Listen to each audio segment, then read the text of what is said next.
What's up guys, I'm Phoenix Master 1 and welcome back for some more Fire Emblem Heroes, and today I'm going to be giving you guys my first impression and the stat speculation of these heroes from the Adrift Banner that we're going to be getting on 9th. So we have got Fates units, and the first one is female Corrin as a green infantry dragon. Her art I believe is done by the same artist who did her summer alt, and it does make sense why they announced the Radiant Dawn and the Binding Blade banner for next year so preemptively. And she has got her preferred weapon, Draconic Rage. So this is a 16 might weapon and it does have the sling effect, gives her -1 cooldown. This is actually the first dragon weapon decreasing the special cooldown of a unit, so that is definitely interesting. And if she has got more allies than enemies within 2 spaces, then she gets attack speed +5, really similar to Swift Malagir of Legendary Lyn. And this is going to be a really strong weapon, especially because of its -1 cooldown. So she can trigger 3 turn cooldown specials in a single round if she doubles, and she's likely going to be doing that because she does appear to be pretty fast. And she's got rally attack speed plus, good for arena scoring, and in general it's pretty amazing, giving +6 boost to 2 offensive stats. And because she comes with fortified dragons, she can actually buff a dragon ally for all of their stats, which is going to be incredible if you run Dragon Emblem team. And she has got Draconic Aura, of course, a 2 turn cooldown special, but I don't really think this is going to be her best special because I don't really expect her to have a very high attack. And she's got attack speed bond, it does work perfectly with her preferred weapon, and I do expect her to be really fast. And she's got fortified dragons, not really a coveted skill. We do have Kana who has got this, so you can just fodder off her son for this skill instead of using her. And rally attack speed is definitely the most coveted skill on her, and attack speed bond is present on Warrior Princess Hinoka and also some seasonal units. And she's going to be triggering her special over here. Now before I go over my stat speculation, can we just look at how pathetic this weapon looks? Like, she just spits out some water. This weapon's name is Draconic Rage. Give me something rage filled. Why does this have to look like a water breath? I mean, I do know that she's a water dragon, but I want to see some destructive effects for these special kinds of effects of these preferred weapons. She does get 17 points of additional damage from her Draconic Aura, which means that she might have 57 attack, which I don't really think is going to be happening because I do believe that she has got her preferred weapon effect active and also attack speed bond. Once again, I'm just speculating, nothing is confirmed. I'm just speculating that maybe she has got these 2 buffs from her weapon and this Slotty skill, so that's why she does that much damage from Draconic Aura. And these are the stats which I'm expecting on her. So if you reduce 10 attack from her preferred weapon and attack speed bond, you do end up at 31 base attack. And as I said, I do expect her to be really fast, pretty much like how female Corrin is in her original form, but just have more stats in general. So she's going to be having a pretty good defense at 34, amazing speed at 37, and she can just reach 47 speed with her preferred weapon and attack speed bond, so doesn't even need quicker post if she has this much speed. And 41 HP, we can see that in the trailer, and I do think that she's going to be having pathetic resistance. I mean, something has to take a beating. So that's Corrin, female Corrin. I really wish it was something more destructive because the name is literally like Draconic Rage of this preferred weapon. This does not look like rage to me. It just might be me, but okay. So we have got male Corrin here. He's also wearing Azura's outfit. Does make sense for this theme, I guess. And he's a blue infantry dragon, so he finally gets his dragon version. Now he's definitely really interesting. So he also gets the same preferred weapon as female Corrin, and he comes with Dragon Fang. So this is a 3 turn cooldown special on him, and he's got attack defense bond. So this makes me think that he's not only going to be as fast as female Corrin, so I think he might be more defensive and have more attack. He's got his new slot B skill, which nullifies any sort of skills that give you guaranteed follow-up attack, like Bolt Fighter, stuff like Garm, Flame Segment, or skills that prevent follow-up attacks like Armads and Mer's Great Flame, Weary Fighters, stuff like that. So this is gonna be a really anti-meta skill, and the best users of this skill I think are gonna be speedy tanks who do enjoy not getting blasted in the face by something like a Bullfighter Zelgius, or really offensive units who can tear through stuff like Weary Fighter and then destroy the opposing unit. it does compete with a lot of really good skills, and this is going to be a 5-star exclusive skill probably. It can definitely make things a lot easier for you, just ignoring stuff like Quick Riposte, Bold Fighter, Vengeful Fighter, Weary Fighter, Great Flame, Armats. Like, this skill is absolutely amazing. But the problem is that they might just start spamming the skill on Abyssal maps, where they will just have some kind of ninja with like 45 speed and have this null follow up. So your legendary act wouldn't be able to follow him up. So that would be really annoying. And Hone Dragons is his Slotsy skill. So another unit after Mer has got Hone Dragons almost after a year, I think. So that's male Corrin. Definitely does look really interesting because of null follow up. This skill is going to be absolutely fantastic. And yeah, he's going to be proccing his Dragon Fang. So he gets 30 points of additional damage from Dragon Fang, which means that he has got 60 attack in this combat, which is probably just too high. So I'm just going to be assuming that he's getting the buff from his preferred weapon and attack defense bond, because 60 attack is really high. So after you take that out, I do think that he's going to be at 34 attack. And as I said, he's going to be a bit more defensive, not really as fast as female Corrin. That's definitely something I'm expecting out of him. And he does have 42 HP, as we can see. And then we have got Mikoto. So I actually saw Mikoto on the thumbnail of this trailer, and I thought this would be some kind of king and queen banner, like maybe having Queen Mikoto, Arit, Sumeragi, and young Garen maybe. I was really thinking that when I saw this thumbnail.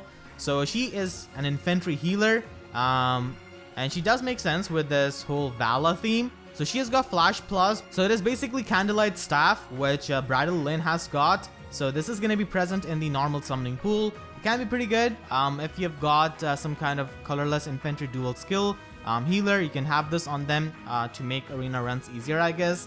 If you've got some kind of bonus unit who's really prevalent in the player phase. And Martyr Plus isn't really all that good because it does depend on you taking the damage, and these healers cannot really take damage to save their life unless your name is Azama, of course. And she's got Miracle, once again not really anything too special. And she's got Brazen Attack Res. We already have a Sacred Seal for this, so this is going to be in the normal summoning pool. And Infantry Rush 3. This Slotsy skill has been a premium skill. It was introduced with Summer Noir, and I really think that she might get demoted, honestly, because Brazen Attack Res is already present as a Sacred Seal, and Brazen Attack Defense is present on Ares at 4 stars. So her Slotty skill isn't really all that insane, and Infantry Rush is still a pretty situational skill. It's not really something universal like Infantry Pulse, because you still need to have higher attack than the foe to trigger this skill. So it's not really as universal as Infantry Pulse, where any unit who's got less HP simply gets the -1 cooldown.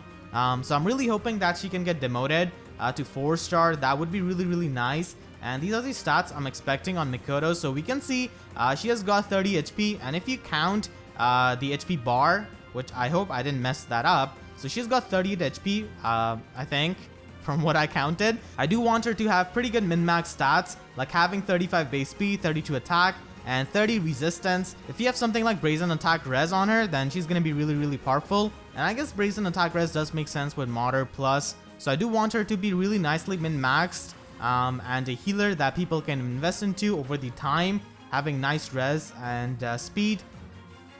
So that's Queen Mikoto. I'm actually glad that she's a healer, not a bow user, because we have so many infantry bow units and healers. All of the healers that we have got in the past few months, they have not really been demoted. All of them are 5-star exclusives. So let me know if you guys think that Mikoto is gonna get demoted or not, because honestly I do feel like she has got the most deserving base kit for demotion. Honestly, I don't really see any other unit getting demoted. And then we have got Camilla, Flower of Fantasy. So she's a red mage flyer, and it looks like Camilla is having some sort of identity crisis. She just appears on a Hoshiden banner, on a Vala banner, like come on.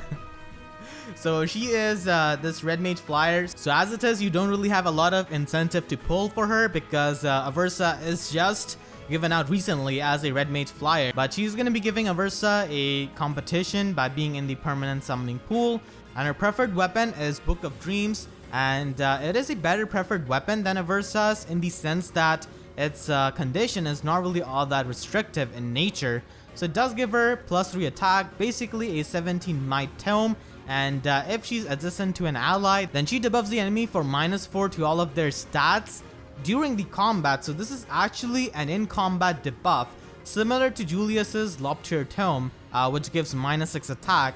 So this is definitely going to be interesting. -4 to all of their stats during combat is definitely going to be really helpful to Camilla. As an offensive unit, she's got drawback. I would have liked if they gave her reposition, and she's got attack respawn, does make sense with her preferred weapon.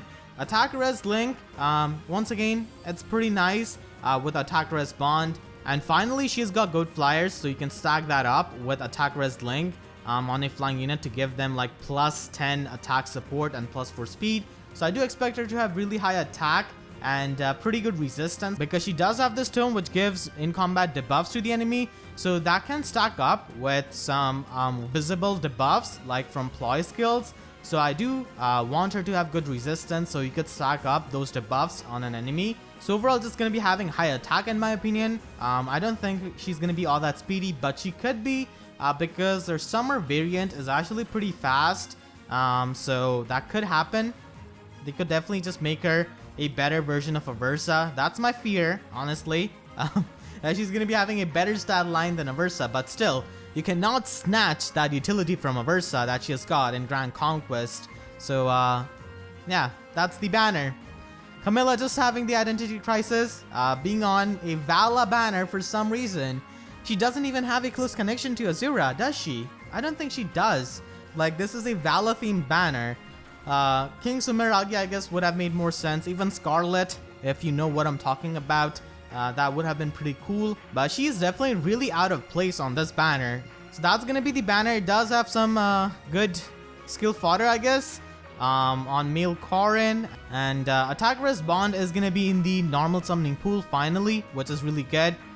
Like, is Camilla just following Corrin to his kingdom? I don't know.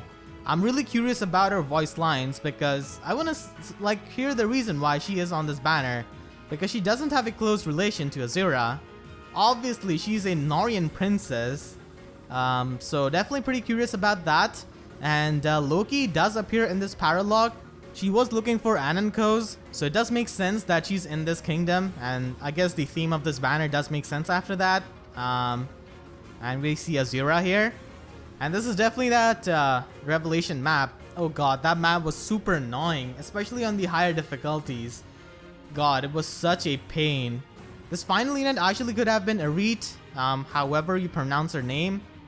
I'm sorry for butchering her name, but she could have been like a Mage Cavalier or something like that. I don't know. Yeah, definitely is pretty out of the place. We're actually getting Azura as a Tempest Trial reward. And this is young Azura, apparently going by her title. So I think this might be the young Azura from the Fates comic, I think. I am going to be putting that on your screen right now. So it's probably something like that. Maybe it's young Azura's whole dream or something like that. But I'm really happy that we're getting a free singer. So far, we only had Olivia as our dancer. I'm really hoping that Azura comes with Blessed Lance or something like that. And this is definitely going to be helping me a lot with the free-to-play guides. Obviously, I'm not going to be dumping Olivia, but Azura is going to be giving me a really nice alternative as a refresher for my multiple solutions, so I can accommodate for the people who do not have Olivia. We've got like +10 merged Olivia at 4-star or 5-star Olivia, because the AI movement can change. And for a while, if you guys remember, I did try to make solutions in my free-to-play guides which didn't include Olivia, but obviously that's not really possible for these Abyssal solution or any kind of solution which has got a lot of reinforcements. So this is definitely going to be helping me a lot, accommodate for the people who do not have Olivia. Super happy about this. Definitely going to be looking forward to this Azura, and let's see what the Fate Channel livestream has got in store for us tomorrow.